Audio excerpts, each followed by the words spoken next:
తెలుగు రాష్ట్రాలకి good news, ముఖ్యంగా ఆంధ్రప్రదేశ్ ప్రజలకు గుడ్ న్యూస్. ఇది ఖచ్చితంగా ఆంధ్రప్రదేశ్ ప్రజలకి బిగ్ బ్రేకింగ్ న్యూస్ అనే చెప్పాలి. అమరావతి రాజధానిలో క్వాంటమ్ కంప్యూటింగ్ ర్యాలీ రాబోతా ఉందండి.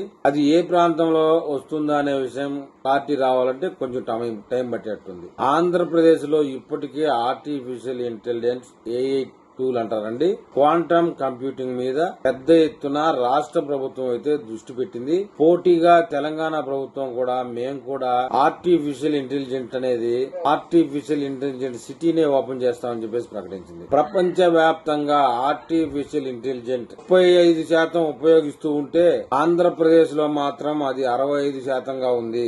ఆంధ్రప్రదేశ్ లో ఇంజనీరింగ్ బీటెక్ చదివిన వాళ్ళు, ఎడ్యుకేషన్ పీపుల్ ఎక్కువగా ఉండడం, హైయర్ ఎడ్యుకేషన్ మీద అవగాహన ఎక్కువ ఉండడంతో, ఐటీ మీద అవగాహన ఉండడంతో పెద్ద ఎత్తున ఆర్టిఫిషియల్ ఇంటెలిజెన్స్ ఉపయోగించడం అయితే జరుగుతా ఉంది. ఇక ఆర్టిఫిషియల్ ఇంటెలిజెన్స్ తో పాటు భవిష్యత్తు తరాలకు ఉపాధి కల్పించే క్వాంటమ్ కంప్యూటింగ్ అనేది దానికి సంబంధించిన వ్యాలీని అమరావతి రాజధానిలో ఏర్పాటు చేయబోతున్నట్లు ముఖ్యమంత్రి చంద్రబాబు నాయుడు గారు మద్రాస్, చెన్నై ఐఐటిలో జరిగినటువంటి ఒక సమ్మిట్ లో ఆయన ప్రసంగిస్తూ చెప్పారు. చెన్నై ఐఐటి సహకారంతో, అక్కడ రీసెర్చ్ స్కాలర్ సహకారంతో, వారి సలహాలతో అమరావతి రాజధానిలో దేశంలో ఇంతవరకు ఏ రాష్ట్రము ప్రయోగం చేయని విధంగా క్వాంటమ్ కంప్యూటింగ్ అనేది దానికి సంబంధించిన వ్యాలీని రాబోతోందని ప్రకటించడం జరిగింది. అమరావతి ఏరియాలో ఈ కంప్యూటర్ క్వాంటింగ్ అనేది ఏ ప్రాంతంలో వస్తే ఆ ప్రాంతం బంగారంలా మారిపోయే అవకాశం ఉందని చెప్తా ఉన్నారు. హైటెక్ సిటీ సమీపంలో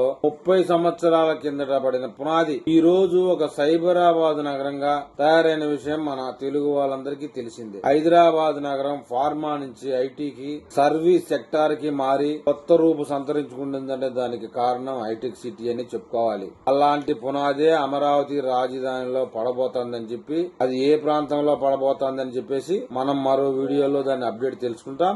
అంతవరకు మీరు నా వీడియోస్ రావాలంటే నా ఛానల్ ని సబ్స్క్రైబ్ చేయండి, లైక్ చేయండి. మీరు నాకు ఏదైనా తెలపాలనుకుంటే కామెంట్ రూపంలో తెలపండి.